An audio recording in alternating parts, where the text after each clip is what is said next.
जय श्री श्याम। अधिक मास जो कि भगवान विष्णु का मास होता है, जिसे भगवान विष्णु ने अपना नाम पुरुषोत्तम दिया हुआ है, जो कि 3 साल में एक बार आता है। यह मौका आपको बिल्कुल भी नहीं चूकना है। इस मास में जो भी आप दान और पुण्य करेंगे उसका कई गुना आपको फल मिलेगा। तो दान के विषय में मैंने एक वीडियो पहले भी बनाई थी, तो काफी लोगों के क्वेश्चन आए थे कि कौन कौन सा दान हमें करना चाहिए। देखिए, दान तन मन धन आप तीनों से कर सकते हैं। सबसे पहले दान देने की आपकी इच्छा होनी चाहिए, आपका सामर्थ्य होना चाहिए। ठीक है, अनेकों प्रकार के दान हैं, हम दान करें। वस्त्र दान कर सकते हैं, आप अन्न दान कर सकते हैं, तेल दान कर सकते हैं, गुड़ दान कर सकते हैं, घी दान कर सकते हैं, और अनेकों प्रकार की बहुत सी ऐसी चीजें हैं जिनको हम दान कर सकते हैं।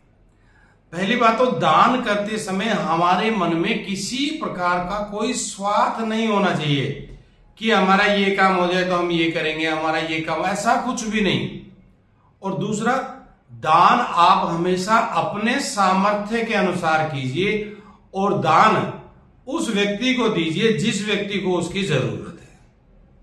जैसे भूखे व्यक्ति को आपने अन्न दान कर दिया, जिस किसी व्यक्ति के पास वस्त्र नहीं है आपने उसको वस्त्र दान कर दिया।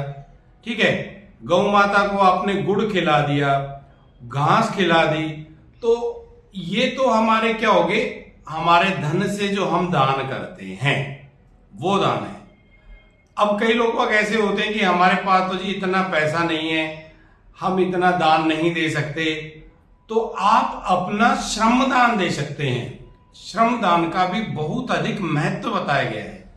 अब श्रम दान क्या होता है, जैसे आप अनाथ आश्रम में चले गए, वृद्धा आश्रम में चले गए, गौशाला में चले गए, अब अनाथ बच्चे हैं, आप चले गए, आपने उनकी सेवा कर दी।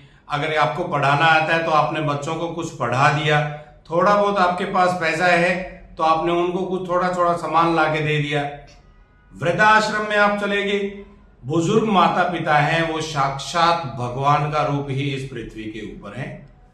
आप चले जाइए, उनकी सेवा कीजिए, हाथ पैर दबाइए, उनके बिस्तर बिछाइए।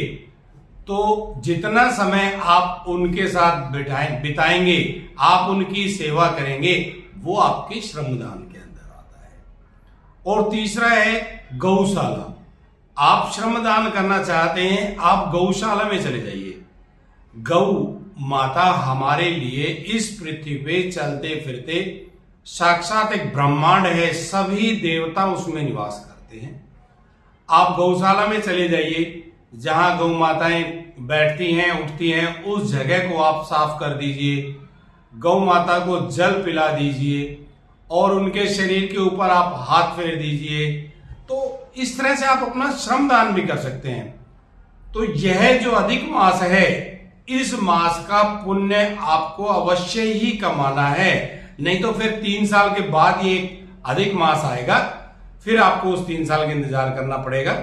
तो आप तन मन और धन तीनों से अपना दान कर सकते हैं और भगवान विष्णु का आशीर्वाद आप प्राप्त कर सकते हैं। जैसा कि मैंने आपको पहले ही बताया था कि इस मास को भगवान विष्णु ने अपना नाम पुरुषोत्तम दिया है। तो जितनी ज्यादा आप भगवान विष्णु की पूजा करेंगे, विष्णु सहस्त्र नाम का आप जाप करेंगे, ओम नमो भगवते वासुदेवाय मंत्र का आप जाप करेंगे, तो भगवान विष्णु की आपको असीम कृपा प्राप्त होगी।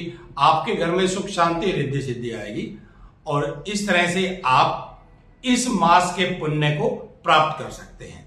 यदि यह वीडियो आपको अच्छी लगती है तो लाइक कीजिए, सब्सक्राइब कीजिए, शेयर कीजिए और कमेंट में जय श्री श्याम अवश्य लिखिए। जय श्री श्याम।